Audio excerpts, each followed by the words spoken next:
What's up? How's it going? I'm Sam Ryder, and I'm going to show you my tiny little rig before our show today at Schubas Tavern. It's the Tavern, right? Yeah. Tavern, sick. Yeah, I'm buzzing. Welcome. Let's dig in. I think that I met you about 12 years ago, and I'm not chatting to the people watching this. I'm chatting to you holding the camera, man. So I was with a band called Close Your Eyes, and you interviewed me and Jordan.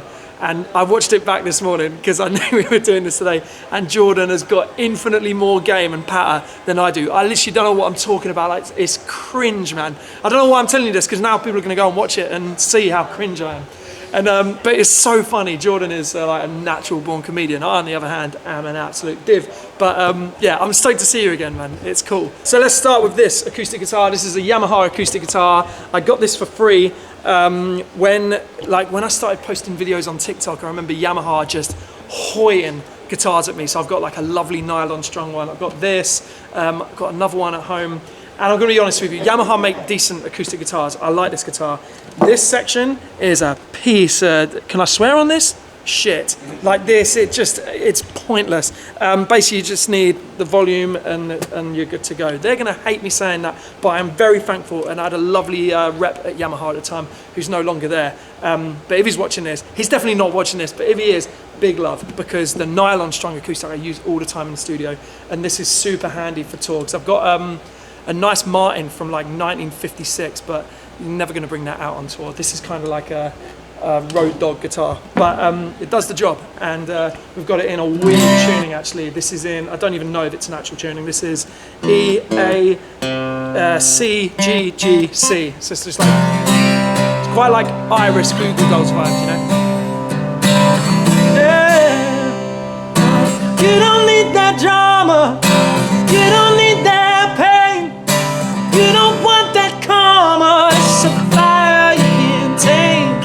So yeah, that's a song called Armour in the set tonight, and literally that's the only song I use this guitar for. I think these are 10s, and usually I'd use NYXLs, but I've just moved to Elixir, and they sound infinitely better. Like I've come to realise after playing guitar since I was 14 years old, strings really do matter, and I did love the Dario, and I still do. I still use them a bunch, but my friend came over who's like a nerd. I love him to bits, but he's called Nick. Probably shouldn't say that he's a nerd on the camera, but he is, like, he'll agree, he is a total nerd when it comes to especially Fender and Gibson. Like, he knows all the years, all the specs, like even when it comes to like the different machine heads, different ply on scratch plates, he knows everything. So he naturally deep dives strings as well, and yeah, when it comes to like flat wounds on basses, which I've gotten really into at the moment as well. But like, yeah, just on electric guitar and acoustic, elixirs are something I really didn't like at the beginning, like the coated feel. But now I do. They really like sparkle, and they make your guitar feel like it's just been set up all the time. And I'm not actually sponsored or anything by Elixir, but I am using them now. I think they're sick. So the band I was in when we last chatted, Close Your Eyes, this strap used to belong to Alex, the bass player, but I actually stole this.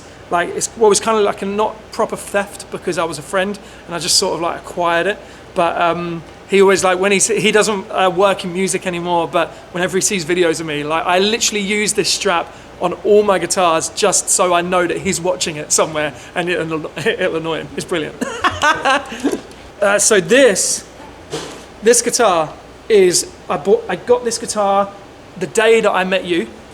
And I got this in Chicago Music Exchange, which is just down the road, right? But yeah, this was Chicago Music Exchange, and it was the most money I'd ever spent in my life at the time. I think I paid, so this is a 63 custom shop Strat, and I paid, I think, $2,000 for it. So the equivalent of, like, I think at the time, 1,600, 1,700 pounds. But like, I'd never spent that much money in my life. So I was like, touring in a punk band at the time, eating dollar menu, and it was just every penny I'd ever saved in my life buying this guitar, because I knew that was going to be like the last tour playing that like style of music, because I grew up playing metal, punk, and rock music, basically, and joining bands like that, playing Warped Tour. We like toured around South America, Russia, Europe, UK, US, but I got so into like different artists and very like Strat heavy artists, whether it was like Zach Brown Band or John Mayer, like singer-songwriters, Ben Howard, like a bunch of artists like that. And I knew I wanted to make music more in that lane because I'd kind of, I'd done years of touring in the alternative scene. I loved it so much, but just wanted to try something else. So a Stratocaster with like single coils is the ultimate in terms of that world, like a real departure from the kind of Seymour Duncan Invaders that I was kind of using before in different guitars like that. So this was really like going down a different fork in the road for me. And I remember everything about like when I went into the shop to play this guitar, I fell in love with it and got it. I didn't buy it then and there. I had to go to sleep and think about it, wake up in the morning, couldn't stop thinking about it, and then I got it delivered to the house I was staying just before my flight, so it literally turned up, took it out of the cardboard box, got on the flight, and yeah, it's still one of my favourite guitars. I've got another Strat at home, which is a Dale Wilson like master built, which is still really nice, but this is a bit darker because of the fingerboard here. It just adds a little more weight to the sound, so a lot better for touring, and also you don't want to bring a 10 grand guitar like Dale Wilson out with you on the road. This is expensive enough, to be honest, but it's so nice. I've had such a connection with this guitar. I wouldn't change a thing on this. It's like it's actually a team built custom shop Strat, so there's been a lot of love and care gone into every bit of the setup, the pickup choices, everything. So yeah, like this for me is perfect. The tape isn't perfect, but the way I play, every now and then I'll just like nudge this, and because of the setup I'm using, which I'll talk to you in a bit, like it's super sensitive with any volume adjustment on the guitar. Like it takes the guts out of it if you move it like a tiny bit. So that's why I have this ugly tape like on it. I should come up with something else. I was going to take the volume pot off, but I don't want to lose it. So basically this lives on the neck pickup. It sounds great in the other configurations, but to be honest, man, when I'm playing just by myself and singing, this is where I want this guitar to live, and the neck pickup on this is just particularly gorgeous. Anyway, I don't know if this is on. No, we'll get it turned on in a bit. But yeah, tone controls all the way up, volume all the way up. Always have a whammy bar on. Usually, if I'm at home, again, I didn't bring it because I don't want to lose it on tour. But usually have an ashtray cover over this, mainly because I think it looks sick. But I quite like playing with those because of where I palm mute, it doesn't get in the way. But they do ping off quite easily, and I want to keep all the original parts of this guitar because, yeah, naturally you don't want to lose them. Tuning is just absolute standard, man. Elixirs, which has actually just been restrung and reset up. This is actually a surf green guitar. It had on the tag at Chicago Music Exchange, it said it was seafoam green, but it actually isn't. We looked into it a bit further and it's surf. But I love the relic job on it. So cool, where you can see just this highlighting here, and there's a really nice bit right here. You see that? It's like these 3 scratch marks basically, like, but it's just the paint, and it's a nitro finish, so you get all this cracking on the finish and stuff like that. So it's not like a relic job in the sort of aggressive nature of a Dale Wilson guitar, but I love this. I love having like best of both worlds, man. Right, cool. So this is what I'm using on the road at the moment. Super simple. This is actually my first time touring solo with a quad Cortex. So I'm kind of getting used to them, but the idea was to, well, put it this way, the rehearsal and prep time before this tour for me was so short because we had so many like things to do for the next single, album. We like just announced a Wembley show, so it was hectic before I left. So I basically had 4 hours to program this, and I tried to model my my twin reverb at home, which is a silver face drip edge twin, which is, for me, it's the ultimate twin reverb from the 60s, all original, and it just sounds insane. But I couldn't figure out how to do it properly, and the modeling, like when I tried to model it, what I got back, it didn't have the same like impulse response or anything like that. So what I did is found a preset on the cloud for this, which is actually modeling a deluxe reverb, and it sounded pretty nice. It sounded quite close to me. And then I just found people modeling pedals that I use in my chain. So my chain, if I had a proper pedal board here and an amp, it would start with like an 1176 style compressor, think like a Cali like compressor, into an EP booster, but all the way down. So I don't actually use really anything in terms of gain. It's just going through the circuit, which is enough. And then that goes into a yeah. So I've put an EP booster here, like a fake one, essentially. Say fake. I guess it's modelled from somewhere. So I've tried to recreate my board. Then it goes into a colour box. So I found someone. It doesn't sound exactly like a colour box, if I'm honest, because there's so many kind of minute details into how I'd set a colour box pedal at home. But this is kind of close. Then it goes into a Wampler Euphoria. And again, I'm doing the best I can to make it sound like mine at home. And then I go into a blues driver. I couldn't find a blues driver replication on here, so I've got a blues breaker. But to be honest, I don't think I ever use it because it just pushes too much. And when I push these pedals, like gain wise, and this is definitely like because I don't know how to use these properly yet. People are so good at these and I'm not. But I find the way I'm doing it at the moment, it just introduces this very digital top end, which I don't like. So then I'm going into polyoctave. I'd use a POG 2 at home, but I get something kind of similar on this. And that's not always on, but I use it a lot. And then into a vibrato, I'd use one of the Wazercraft's, I don't know how you say it, custom Boss vibratos at home. Proper Mac DeMarco style, like very slow rate and medium to high depth. I don't use it all the time, but on the right songs, it's just gorgeous. Tremolos on pretty much for the whole set. I use a, what do I use at home? I've seen this pedal every day of my life and I can't remember who makes it. But anyway, a trem's a trem. To be honest, most of the time I use the trem circuit on the actual Twin because it's lovely. And then, yeah, this is a 65 Deluxe amp model I'm using.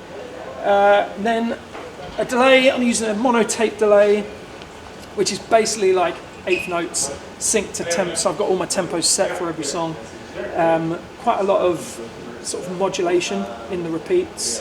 I use a Space Echo at home, so I've got like that unit set up on top of my amp, and again, you can't really get that exact feel, but it's quite close. I also try and recreate settings I have on a carbon copy here, which to be honest, I probably should have just bought and chucked it on here. But I like it self-oscillating right to the point of like too much. So, you know, all that sort of stuff. Again, really hard to fake that without the actual pedal. So many, I can't even get that out of like different delay pedals. The carbon copy just absolutely nails it. It's one of my favourites. Then I've got a dotted eighth delay, which I sometimes chuck on. It's the same settings as the eighth delay. I just kind of chuck that on just if I want a little bit more movement. Reverbs. So at home, I just use, I say at home, like in my studio, if I've got my amp out, which I never bring my twin reverb out, but if I had a twin reverb, I'm always using a spring circuit on there. Probably sitting around 4. It's the magic spot I like. And then I would stack that with reverb pedals. So think like a Big Sky or sometimes a Holy Grail. I like adding a big wash verb at the end of the chain to be a Holy Grail. And that's usually I dime that at about like 11, 10, between 10 and 11 o'clock. And yeah, that is basically it. I know that these things can be amazing, but this is the first time touring with a quad. I also, like in the studio at home, I use an Axe FX. Sometimes if I need to just dial in something very quick. But for the most part, man, a 57 and a Royer in front of my twin reverb with that pedal board chain that I've just mentioned. Other pedals that would be in there would be a Shallow Water for like this weird kind of unconventional vibrato, and also a Timeline and a Mobius. I'm trying to think anything else I've got on that board.